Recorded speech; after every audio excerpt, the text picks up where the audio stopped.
Nice to meet you, friends. In this episode, hope you enjoyed the previous one. If so, do like, comment, share, and subscribe. Let us now move on to this episode. The Christmas preparation. Once the examinations get over, then it is time for celebration. Yes, the preparation for Christmas begins. It is a practice among the Roman Catholics to have a decorated crib or a manger. Decorated. I mean it. As the story goes, Jesus was born in a little manger that housed cattle and sheep. A humble birth for the master of the universe. In the midst of the most abused, named livestock. Well, I understand that they are a stock of lives. Murdered. I mean slaughtered. At will. Sad. But then, to us, it was a day of feasting and celebration. Decorating the best crib. There used to be contests too. The contestant has to inform the parish priest. The team of judges, along with the parish priest at the head, will visit the houses. And the winners get gifts from the parish priest on the 28th of December. Commemorated in the honor of the children murdered by Herod. The other Christian denominations, on the other hand, were contented with a Christmas tree adorned with colorful lights, hangings, etc., etc. Some had both. Our school closes on the 21st December afternoon. The same evening, we begin decorating our house. To decorate the Christmas manger, we collect soil on a tray and sprinkle fenugreek seeds on the soil. They start sprouting and grow to a certain extent by Christmas. We then take a metal net and fasten it to an old table. This is the skeleton for our crib. We take brown, book-covering thick paper sheets and coat it with a wet mixture of black soil, mixed with ground green leaves. Once this is completed, we allow the coated paper to dry out for a few hours. We then take this dried paper sheets and fold them to the shape of rocks. These rocks we pin to the already erected net and shape it as a mountainous terrain, leaving a space caving into this mountain.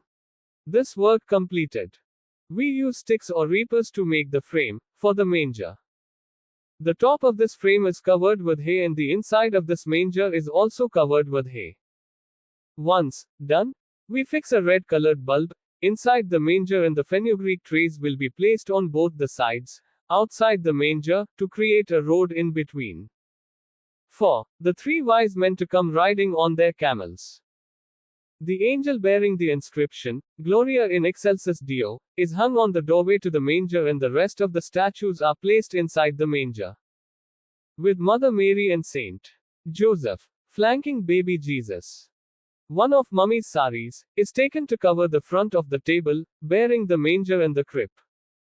A few serial lights are put up on the mountain here and there. The Christmas crib is ready. A spectacular sight to behold. Jesus was born in a manger, not in a mansion or even a hospital.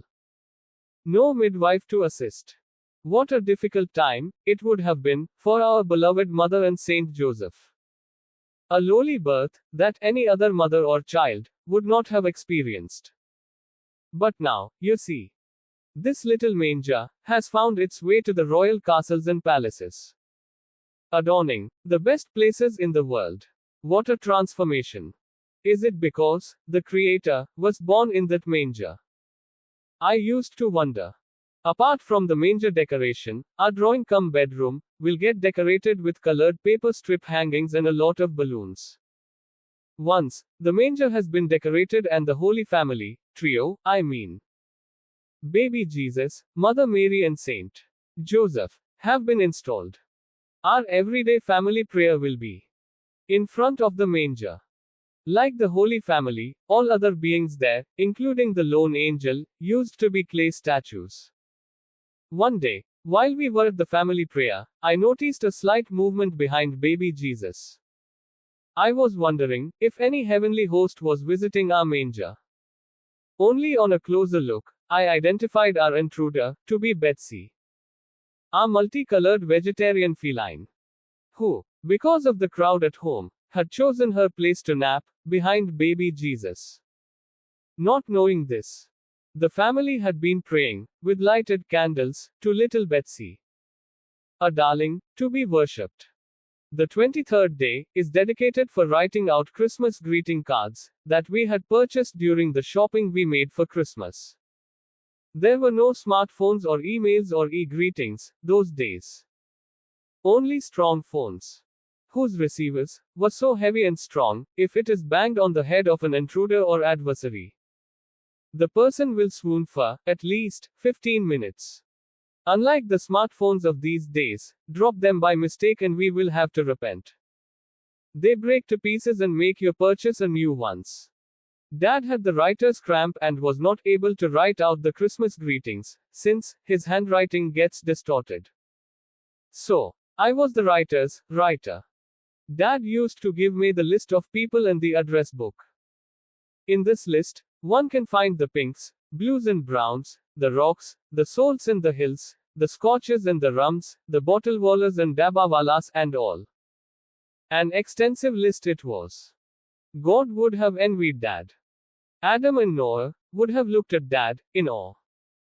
For having such a variety of friends, near and dear, even the Noah's Ark would have missed out some species.